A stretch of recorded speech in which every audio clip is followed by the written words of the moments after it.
السلام علیکم ورحمۃ اللہ وبرکاتہ۔ کیسے ہو آپ سب؟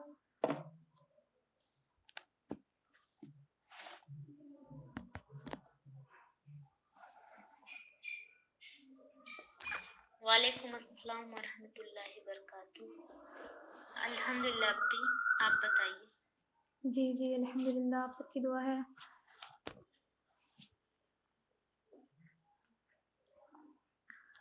تو پچھلے کلاس میں ہم نے پڑھا تھا از ولادت تا نبوت، الحمدللہ وہاں تک ہم لوگوں نے کمپلیٹ کر لیا ہے، اور آج ہم پڑھنے والے ہیں وہی، ٹھیک ہے؟ تو سارے ایڈ ہو گئے ہیں، شروع کیا جائے۔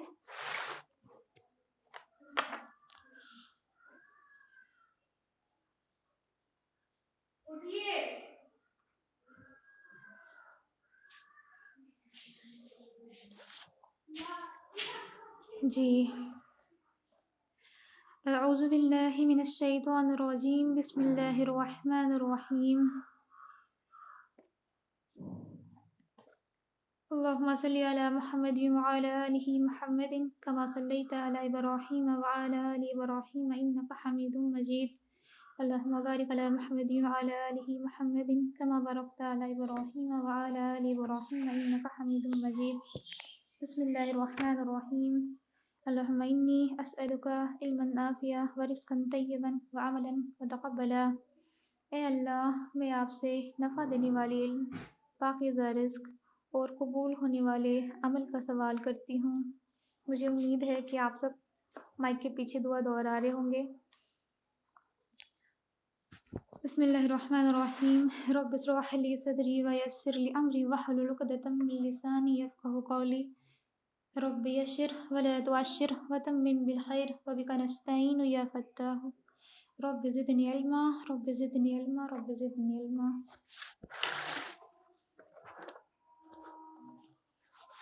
وہی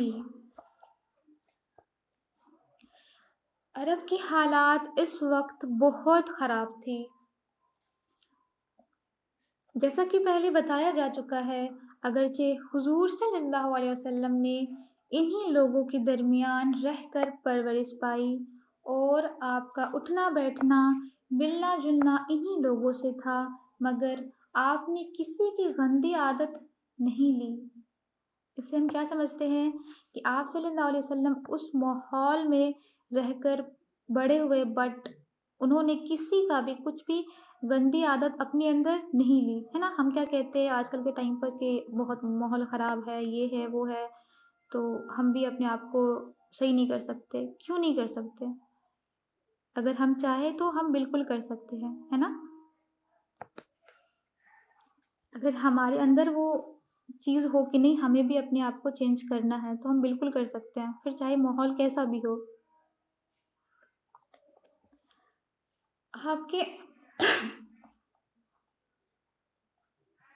آپ کے ہر کام میں صفائی ستھرائی پائی جاتی تھی، آپ کی دیانت، سچائی اور پاکیزگی کی شہرت ہوتی چلی گئی، لوگوں تک یہ باتیں پھیلتی چلی گئی کہ ہمارے نبی محمد صلی اللہ علیہ وسلم کتنے نیک اور اچھے انسان ہیں، اور لوگ آپ کو صادق اور امین کہہ کر پکارنے لگے۔ لوگ کیا کہہ کر پکارتے تھے؟ صادق اور امین، ان کو یہ لقب ملا تھا، کیا؟ صادق اور امین۔ جب آپ 25 سال کے ہوئے تو آپ کی شادی حضرت خدیجہ رضی اللہ تعالی عنہا سے ہو گئی، ہے نا؟ ہم سب جانتے ہیں یہ، جو کہ بیوہ تھی۔ حضور صلی اللہ علیہ وسلم تجارت کا مال لے کر عرب کے مختلف ملکوں میں جا کر اپنا تجارت کا کام کرتے تھے۔ تجارت کی معنی ہے بزنس، ہے نا؟ وہاں بھی آپ کو امین اور صادق کہہ کر پکارا جاتا تھا، وہاں کے جو لوگ تھے وہاں کے لوگ بھی ان کو امین اور صادق کے نام سے ہی پکارتے تھے، ہے نا؟ مکہ معظمہ کے 3 میل کے فاصلے پر پہاڑ تھی، ہے نا؟ ایک پہاڑ تھی 3 میل کے فاصلے پر، جو کہ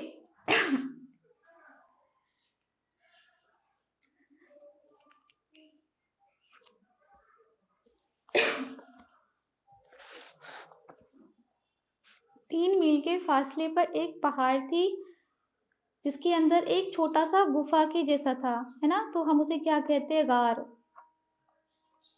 جس کو غار ہیرا کہتے ہیں۔ حضور صلی اللہ علیہ وسلم کئی روز کا کھانا لے کر اس غار میں چلے جاتے اور وہاں اکثر خدا کی عبادت اور سوچ بچار میں وقت گزارتے۔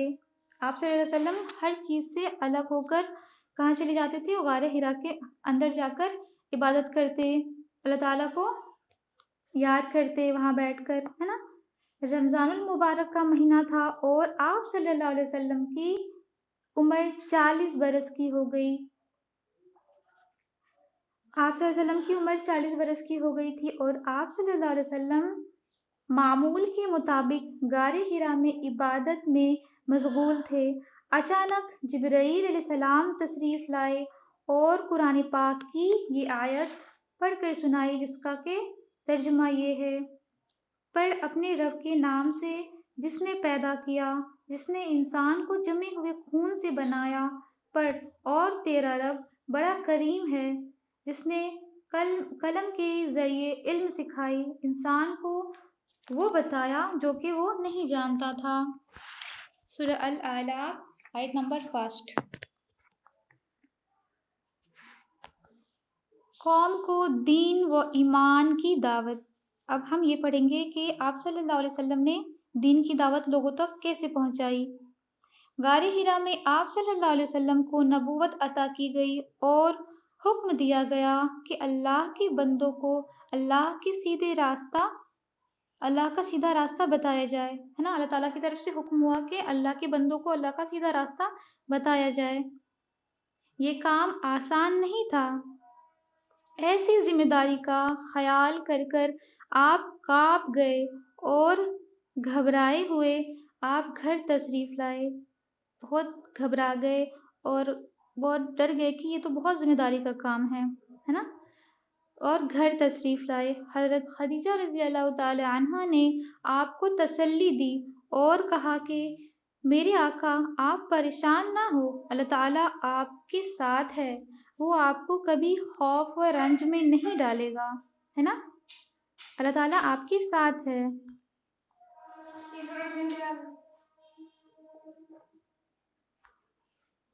آپ صلی اللہ علیہ وسلم نے اللہ کے حکم کے مطابق سب سے پہلے اپنے قریبی رشتہ دار اور دوستوں کو اللہ کی طرف بلایا اور فرمایا: قال لا الہ الا اللہ، کہو اللہ کے سوا کوئی معبود نہیں۔ جیسا کہ پہلے بتایا جا چکا ہے، اس زمانے میں عرب میں بہت لوگ کیا تھے؟ گمراہ ہو گئے تھے، ہے نا؟ بت پرستی ہر طرف اور گمراہی دکھتی تھی۔ بت پرستی کا زور تھا۔ خانہ کعبہ جو اللہ کا گھر ہے، اس میں بے شمار بت رکھی تھی۔ تو یہ لوگ اتنے گمراہ تھے کہ اللہ تعالیٰ کے گھر، جس کو خانہ کعبہ کہتے ہیں، اس میں بت بھری ہوئی تھی، ہے نا؟ اس کی سمجھ میں یہ بات نہیں آئی، تو جب آپ صلی اللہ علیہ وسلم دین کی دعوت پہنچانے کے لیے لوگوں تک گئے تو لوگوں نے کیا کر دیا؟ انکار کر دیا، ہے نا؟ ان لوگوں کی سمجھ میں ان کی بات آئی ہی نہیں، اس کی سمجھ میں یہ بات نہ آئی اور اس بات پر آپ سے لڑنے لگے۔ آپ صلی اللہ علیہ وسلم سے لڑنے کو تیار ہو گئے، کس بات پر؟ کہ تم صحیح نہیں کہہ رہے ہو، ہے نا؟ ہم تمہاری بات نہیں مانیں گے۔ سب سے پہلے آپ صلی اللہ علیہ وسلم نے سب سے پہلے دعوت کسے دیا؟ کسے دیا؟ بتائیں آپ میں سے۔ جی بہت صحیح۔ تو سب سے پہلے ایمان کس نے لایا؟ جی حضرت خدیجہ رضی اللہ تعالی عنہ نے، ہے نا؟ اس کے بعد حضرت علی، پھر جی حضرت علی جو کہ آپ صلی اللہ علیہ وسلم کے چچا زاد بھائی تھے، زید بن حارث آپ کے آزاد کیے ہوئے غلام، اور حضرت ابو بکر صدیق رضی اللہ عنہ۔ اس کتاب میں اس طریقے سے نہیں دیا ہوا ہے 1 by 1، بٹ ٹھیک ہے۔ حضور صلی اللہ علیہ وسلم کے گہرے دوست تھے، ہے نا؟ ابو بکر صدیق کون تھے؟ حضور صلی اللہ علیہ وسلم کے گہرے دوست تھے۔ تو انہوں نے کیا کیا 1 by 1 لوگوں نے ایمان لانا شروع کر دیا۔ ہماری پیاری نبی ترتیب سے نہیں دیا ہوا کہ کس کے بعد کس نے ایمان لایا تھا، بٹ ٹھیک ہے، ہماری پیاری نبی صلی اللہ علیہ وسلم کو اللہ کے دین پھیلانے میں بڑی بڑی مشقت اور تکلیف برداشت کرنی پڑی تھی، بہت کچھ فیس کرنا پڑا تھا، تب جا کر ہم تک دین پہنچی ہے۔ اللہ پاک قرآن مجید میں اپنے پیارے نبی صلی اللہ علیہ وسلم کو تسلی دیتے اور ہدایت فرماتے رہے کہ اب اس طرح اور اس طرح کرو۔ نبی کا جو کام ہوتا ہے نا، جو بھی کچھ وہ کرتے ہیں اللہ تعالیٰ کے حکم سے کرتے ہیں، ہے نا۔ فار ایگزامپل ہم ہجرت کا ہی معاملہ دیکھ لیتے ہیں۔ ہجرت کے ٹائم پر بہت سارے صحابہ ہجرت کر گئے تھے، بٹ ہمارے نبی ہجرت نہیں کر رہے تھے کیونکہ اللہ تعالیٰ کی طرف سے حکم ہی نہیں آیا تھا، اور جب تک اللہ تعالیٰ کی طرف سے حکم نہیں آتا نبی کوئی بھی کام نہیں کرتے ہیں۔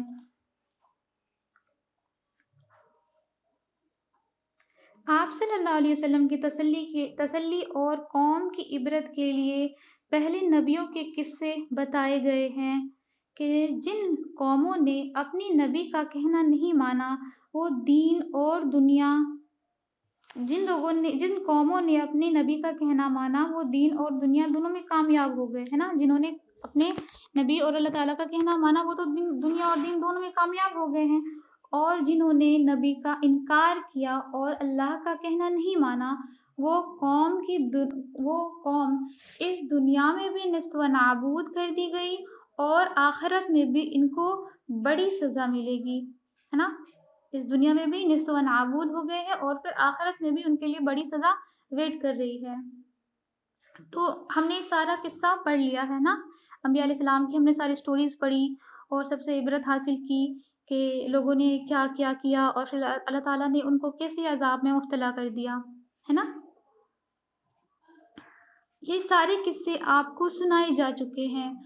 اب ہم قرآن پاک سے صرف چند واقعات لیتے ہیں کہ ہمارے پیارے نبی اپنے قوم کو کس طرح سمجھاتے رہے اور قوم کیا کیا جواب دیتی رہی، ٹھیک ہے۔ تو اب ہم قرآن مجید سے کچھ لائن دیکھیں گے، اس کا ترجمہ دیکھیں گے ہم۔ سورہ بقرہ آیت نمبر 13۔ اور جب ان سے کہا گیا کہ جس طرح دوسرے لوگ ایمان لائے ہیں اسی طرح تم بھی ایمان لاؤ، تو انہوں نے یہی جواب دیا کہ کیا ہم بے وقوفوں کی طرح ایمان لے آئیں؟ خبردار، حقیقت میں تو یہ خود بے وقوف ہیں مگر یہ نہیں جانتے، ہے نا۔ حقیقت میں تو یہ خود بے وقوف ہیں مگر یہ نہیں جانتے، اصل غفلت میں تو یہ لوگ ہیں۔ اب ہم دیکھیں گے سورہ بقرہ، ہم نے دیکھ لیا، اب ہم دیکھیں گے سورہ الفرقان آیت نمبر 4۔ اور کافر کہتے ہیں کہ یہ فرقان کے معنی کیا ہے؟ فرقان کے معنی کیا ہے؟ قرآن مجید، ٹھیک ہے۔ اور کافر کہتے ہیں کہ یہ فرقان من گھڑت چیز ہے جسے اس شخص نے آپ ہی گڑھ لیا ہے اور کچھ دوسرے لوگوں نے اس کام میں اس کی مدد کی ہے نا۔ لوگ کیا کہتے تھے کہ انہوں نے قرآن مجید کو آپ ہی گڑھ لیا ہے، خود سے ہی بنا لیا، خود سے ہی سوچ لیا ہے، کچھ لوگ اس کام میں ان کی مدد کرتے ہیں، یہ کافر کہتے تھے ایسا۔ اللہ پاک اس کا جواب دیتے ہوئے فرماتے ہیں سورہ الفرقان آیت نمبر 4 اور 5۔ یہ لوگ ایسا کہنے میں ظلم اور جھوٹ پر اتر آئے ہیں اور کہتے ہیں کہ یہ پہلے لوگوں کی کہانیاں ہیں جن کو اس نے لکھ رکھا ہے اور وہ صبح و شام اس کو پڑھ کر سنائی جاتی ہے۔ اللہ تعالیٰ اس کی جواب دیتے ہوئے فرماتے ہیں سورہ الفرقان آیت نمبر 6، کہہ دو کہ اس نے اتارا ہے جس کو، اللہ تعالیٰ فرماتے ہیں آیت نمبر 6 میں، کہہ دو کہ اس نے اتارا ہے اس کو کہ جو آسمان اور زمین کی پوشیدہ باتوں کو جانتا ہے۔ کس نے اتارا ہے؟ کہ جو آسمان اور زمین کی پوشیدہ باتوں کو جانتا ہے، اس نے اتارا ہے اسے، ٹھیک ہے۔ پوشیدہ باتوں کو جانتا ہے، بے شک وہ بخشنے والا مہربان رب ہے۔ سورہ الفرقان آیت نمبر 7۔ اور کہتے ہیں کہ یہ کیسا پیغمبر ہے کہ کھانا کھاتا ہے اور بازاروں میں چلتا پھرتا ہے، اس کے ساتھ فرشتہ کیوں نازل نہیں کیا گیا اس کے ساتھ ہدایت کرنے کو؟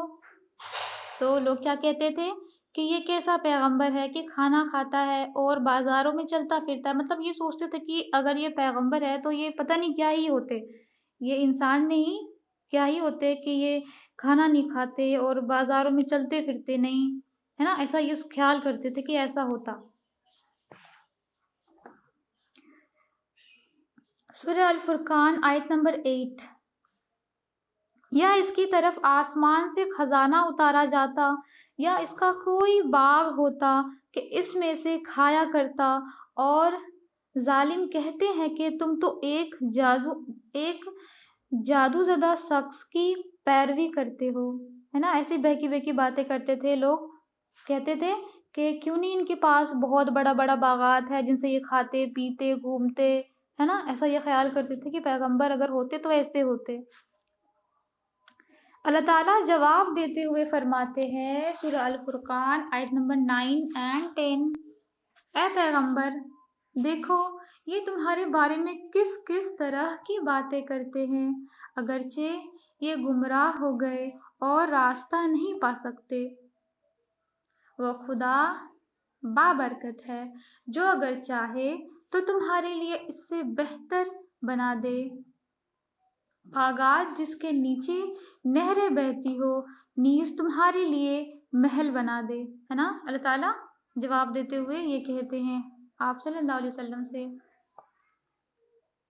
اور جو لوگ ہم سے ملنے کی امید نہیں رکھتے کہتے ہیں کہ فرشتے کیوں نازل نہیں کیے گئے، اور یا ہم اپنی آنکھوں سے اپنے پروردگار کو دیکھ لیں۔ سورہ الفرقان آیت نمبر 21۔ تم نے دیکھا کہ ہمارے پیارے نبی محمد صلی اللہ علیہ وسلم نے اس دین کو پھیلانے کی خاطر کس کس تکلیفوں کو اٹھایا اور جھیلا ہے۔ آپ نے صبر سے کام لیا اور ہمت نہیں ہاری، ہے نا۔ اتنی ساری باتوں کو سن کر یہ تو کچھ بھی نہیں تھا، جب ہم سیرت کو پورا اندر تک پڑھیں گے نا تو پھر جا کر ہمیں پتہ چلے گا کہ آپ نے کتنا کچھ برداشت کیا ہے، کتنا کچھ سہا ہے نا۔ تو حالانکہ ہم جانتے ہیں کہ ہمارے گروپ میں بچے بھی ہیں تو ہم بہت بریفلی چل رہے ہیں۔ تو یہ کچھ قرآن مجید کی آیت تھی جو کہ اللہ تعالیٰ نے اپنے نبی سے کہا کہ دیکھیں لوگ آپ کے بارے میں کیسے کیسے باتیں کرتے ہیں۔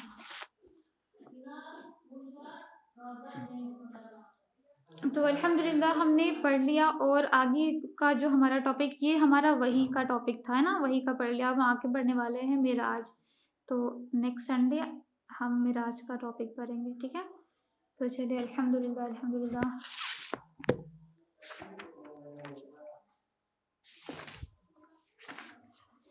کوشچن کا ٹائم ہے نا۔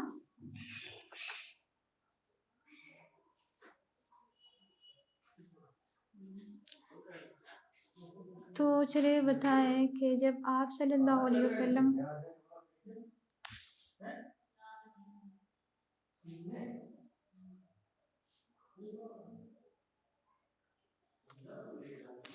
آپ صلی اللہ علیہ وسلم کو لوگ کس نام سے پکارتے تھے؟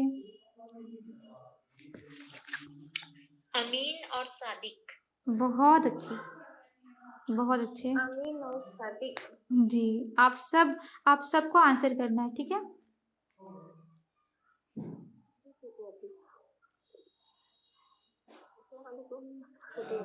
وعلیکم السلام۔ آپ آج لیٹ کیسے ہو گئی؟ وہ نماز میں بنا اٹھ گئی۔ اچھا جی، اچھا۔ جب آپ صلی اللہ علیہ وسلم کی شادی حضرت خدیجہ رضی اللہ تعالیٰ عنہ سے ہوئی تو ان کی عمر کیا تھی؟ 25 سال۔ جی، بہت اچھے، بہت اچھے۔ آپ صلی اللہ علیہ وسلم کیا کام کرتے تھے تب؟ جی تجارت جی بہت اچھے بہت اچھے تجارت کا کام کرتے تھے. اور آپ صلی اللہ علیہ وسلم کو پہلی وحی کہاں آئی؟ غارِ ہرا. جی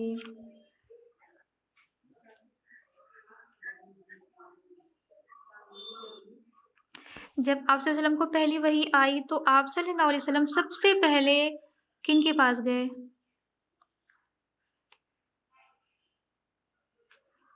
ان کی بیوی خدیجہ رضی اللہ تعالیٰ جی بہت اچھے بہت اچھے. جب وہ پریشان ہو گئے تھے کہ ڈر گئے تھے نا تو پھر وہ سب سے پہلے اپنی بیوی کے پاس گئے تھے. جی بہت اچھے.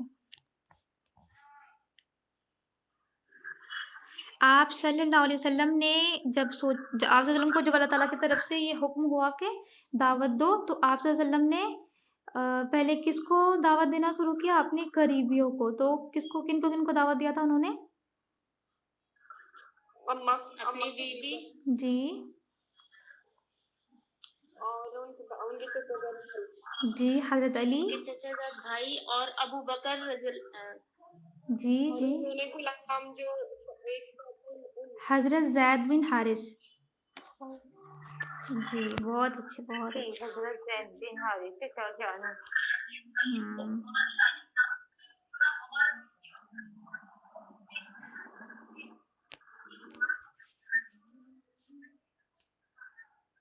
چلے ٹھیک ہے اب ہم دعا کرتے ہیں. اعوذ باللہ من الشیطان الرجیم بسم اللہ الرحمن الرحیم اللہم صلی علی محمد وعلی آل محمد كما صليت على إبراهيم وعلى آل إبراهيم إنك حميد مجيد اللهم بارك على محمد وعلى آل محمد كما باركت على إبراهيم وعلى آل إبراهيم إنك حميد مجيد. بسم الله الرحمن الرحيم